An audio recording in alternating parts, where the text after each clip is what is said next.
Shri Ganesha Sharada Gurubhyo Namaha Ramaya Ramabhadraya Ramachandraya Vedase Raghunathaya Nathaya Sitaya Pataye Namaha. Welcome to all for this session on Ramayana to chapter 63 of Yuddha Kanda.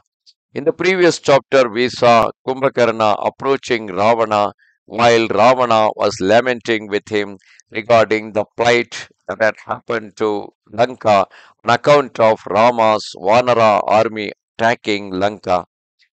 During the lament of the king of the Titans, Kumbhakarna said with a mocking laugh, as an evildoer falls into hell as a result of his misdeeds, a swift retribution has followed on the error of judgment.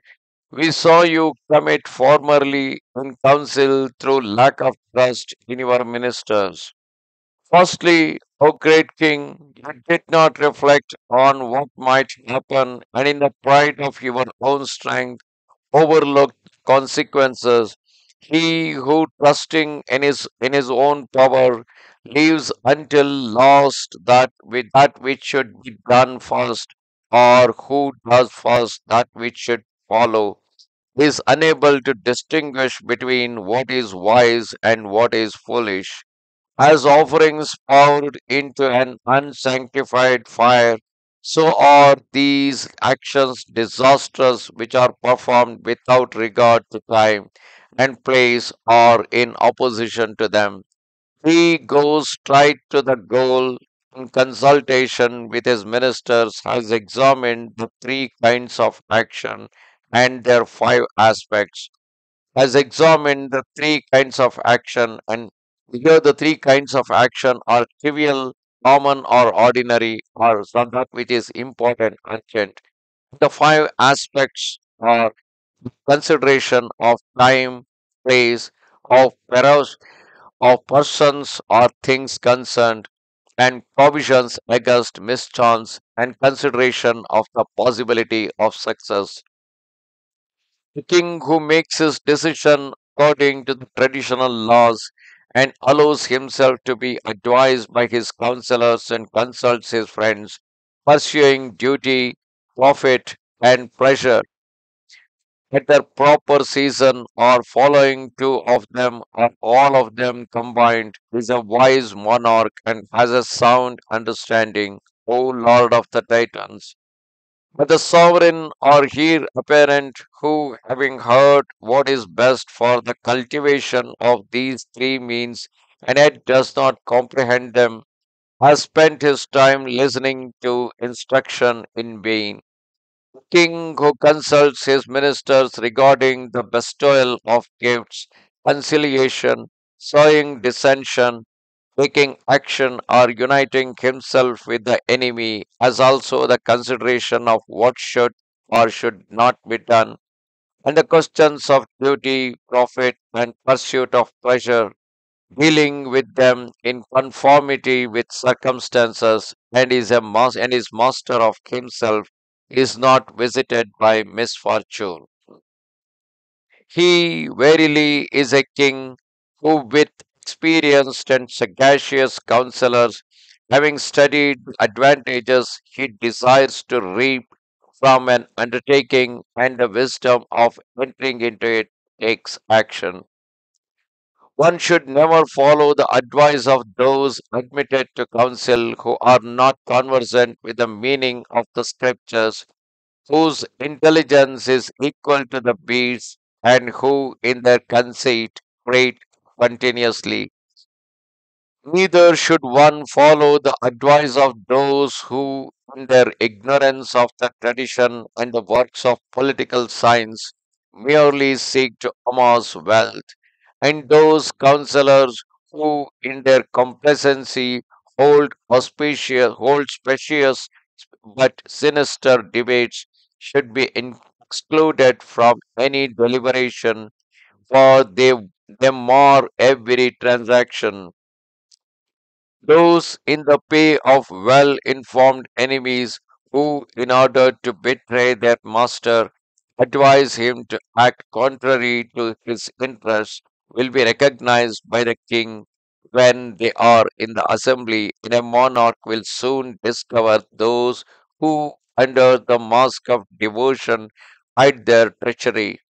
By studying their conduct in the deliberations when they are met together. Those foolish ones who rush precipitately into action like birds entering the hole in the Crowncha mountain are overwhelmed by the enemy, and he who, disregarding the enemy, fails to protect himself experiences nothing but reverses and loses his status. Advice that my beloved Mandodari and my younger brother Vibhishana formerly gave you, I now repeat for your own good. Do what you consider the best. Hearing Kumbhakarna's words, Dashagriva frowned and replied angrily, one should pay the same respect to one's elder brother as to one's spiritual preceptor. Of what interest to me are your counsels? Why fatigue yourself? Consider what is fitting at the moment. Whatever has impeded success, whether it has been folly or too great confidence in the strength of my army, it is useless to discuss it now. Advise me as to what should be done in the present circumstances. Let your valor remedy the evil that my imprudence has brought about. If you are truly devoted to me and has confidence in your own prowess, and if your heart is in this great struggle, and you consider it to be of supreme moment, he is a friend the one who is a friend is the one who rescues one in distress. A kinsman, he who helps one who has failed. So what is now anyway Ravana is accepting that whatever mistake I have done, it is fine, but now rectified by your valor. That is the mindset of Ravana at present. Thus spoke Ravana in imperious and harsh accents, and Kumbhakarna, reflecting within himself, he is enraged, answered him mildly in soothing tones, looking fixedly at his brother, whose mind was agitated. He spoke comforting words to him in a quiet voice, saying, listen carefully, O king, O scourge of your enemies, O leader of the Titan princes, banish your grief, renounce your anger, and be yourself again. There is no reason for your heart to be troubled as long as I live, O Lord. I will slay him who is the cause of your distress, but in every circumstances I had of necessity to speak for your own good because of kinship and brotherly affection for you, O monarch. It is on account of this that I will show myself to be a friend and a brother, and in combat annihilate the enemy under your eyes. Today, O long armed warrior, you shall see me in the forefront of battle, having slain Rama and his brother and put the monkey army to flight. Seeing me bring back Rama's head from the battlefield this day, you will be happy, O warrior. And Sita, overwhelmed with despair, today all the titans of Lanka, whose kinsfolk have perished, will witness the death of Rama, who is the object of men's desire. By striking down the enemy in battle, I shall dry the tears of those who are overcome with sorrow and have been rendered desolate by the loss of their relatives. Today you shall see Sugriva, the leader of the Plavagas, who resembles a mountain illumined by the sun, lying on the earth. The Titans and I also are eager to slay Dasharatha's son. They should fill you with confidence. How is it that you are still trembling, O irreproachable hero? Should you slay me, Raghava will assuredly slay you, but I have nothing to fear. O Lord of the Titans, now command me, O scourge of your enemies, do not seek another for this encounter. O incomparable hero, I shall destroy your enemies despite their strength.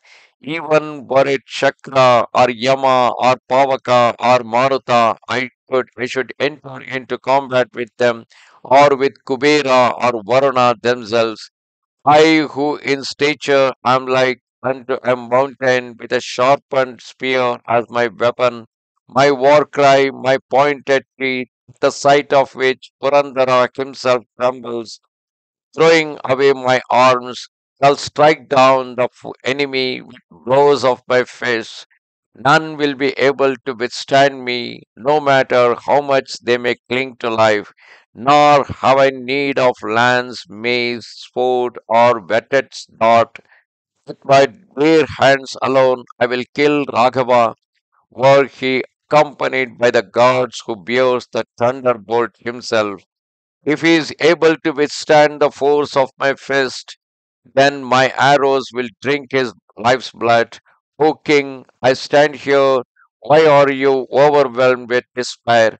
Here I wait already to exterminate the slayers of Titans, by whom Lanka has been set on fire, and also the monkeys in the struggle that is about to take place. I shall confer a rare and great glory upon you. If the danger come from Indra or Swayambhu or the gods themselves, I should make them measure their length on the field of battle. O king, I shall overcome Yama, consume Pavaka, hurl down Varuna, pulverize the mountains, and shatter the earth. To my long sleep, let those beings I'm about to consume witness the prowess of Kumbhakarna this day. Nay, the three worlds shall not be able to glut my appetite. In order to please you, I will slay the son of Dasharatha. Having struck down Rama and Lakshmana, I shall devour all the foremost of the monkey leaders. Rejoice, therefore, O king, and drink wine. Do what you have to do and banish grief. Today I shall send Rama to the abode of death, and Sita will become yours forever. Thus come to the end, chapter 63 of Yuddha Kanda in Ramayana. Namaste Sharada Devi, Kashmira Puravasini, Vamaham Prarthaye Nityam, Vidya Danancha Dehime. Goodbye.